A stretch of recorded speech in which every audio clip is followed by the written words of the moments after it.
శ్రీహరి కారాగారంలో పుట్టుటకు కారణమేమి? దేవకి వసుదేవులు కారాగారంలో ఉండటానికి కారణమేమి? బ్రాహ్మణుని శాపంతో యాదవ వంశము నశించిందా? గాంధారి శాపం వల్ల కృష్ణుని వంశం అంతరించిందా? భూభారాన్ని తొలగించుటకు విష్ణువే కృష్ణుడుగా అవతారమెత్తాడా?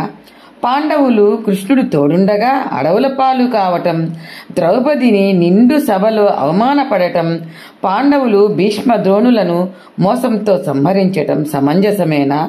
నా తండ్రి పరీక్షిత్తు తాపసిని అవమానించటం ఎందుకు చేయవలసి వచ్చింది? నాకు కలిగిన సందేహాలను తీర్చుము అని జనమేజయుడు వ్యాసుని అడిగాడు.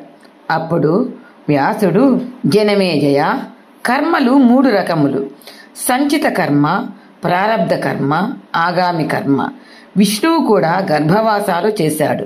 తపస్సు వల్ల దాన ధర్మాదులతో మానవుడు ఉద్ధరింపబడుతున్నాడు.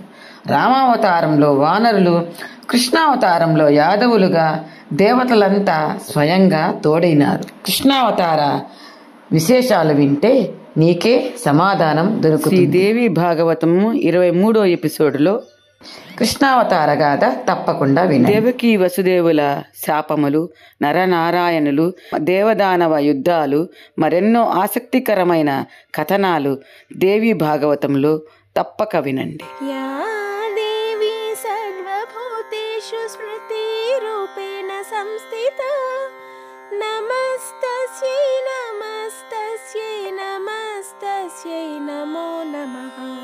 ప్లీజ్ లైక్ చేయండి, సబ్స్క్రైబ్ చేయండి, షేర్ చేయండి.